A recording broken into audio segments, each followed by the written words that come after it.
human man paled. Liam Morrissey, the black-haired shifter, stepped into the man's line of sight. Liam flashed his Irish smile that could melt paint off a building, and the asshat looked uncertain. Shifters did that. They charmed and terrified you at the same time.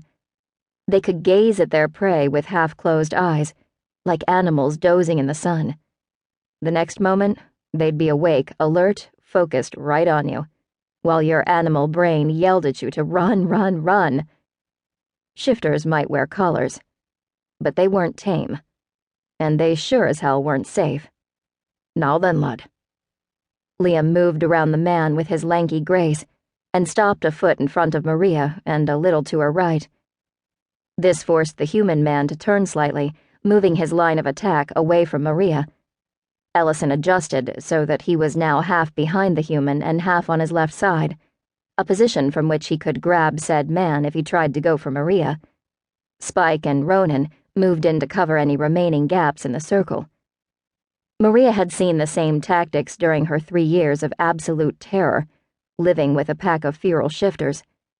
No, not living with them. They'd stolen her from her family and imprisoned her in a warehouse basement with other females. She'd watched those shifters form similar circles around intruders, or with dissidents within their own pack. They'd surround the victim, not threatening, not attacking, just intimidating. Shifters had intimidation down to an art.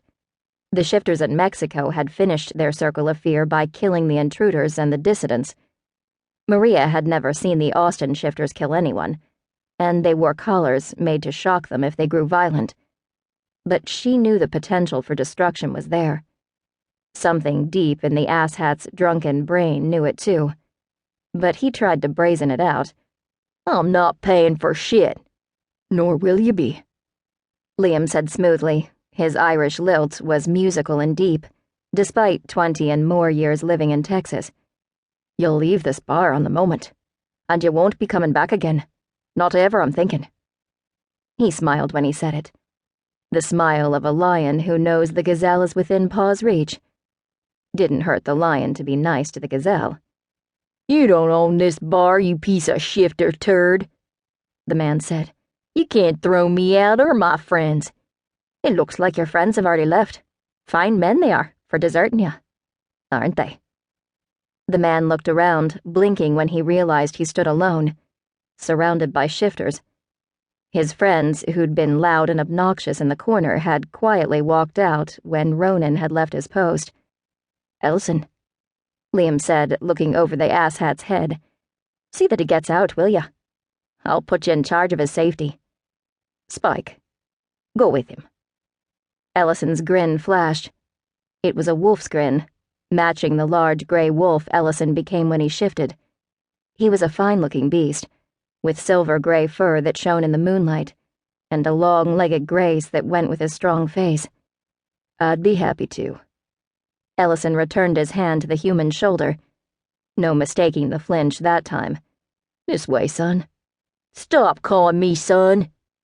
Ellison laughed, his strong Texas accent booming through the room as he said, "Hey there, Ronan. Why don't you back off and let the man through?" Ronan, who Maria had come to know, was one of the gentlest guys in Shiftertown, instead moved to block the doorway, folded his arms, and looked mean. 7 feet tall, he made a formidable barrier, and the rumbling in his throat became a deep, vibrating growl. "Come on now, Ronan," Ellison said. "Liam says we gotta let the man go." Ronan glared down at the asshat, whose face was now shining with sweat. Spike, the tall, tattooed, biker-looking shifter, moved past Ellison and leaned his hand on the doorframe. As though he and Ronan went through an unspoken conversation, Ronan finally nodded and turned sideways in the doorway to let Ellison and the man pass. Ellison, hand on the man's shoulder, steered him between Spike and Ronan. Ronan left barely enough room for them to squeeze through into the glaring lights of the parking lot. Maria went to the doorway to watch, as did every other shifter in the bar. Ellison turned the man loose at the edge of the parking lot, halting as the man jogged across the dark street and got himself into a pickup.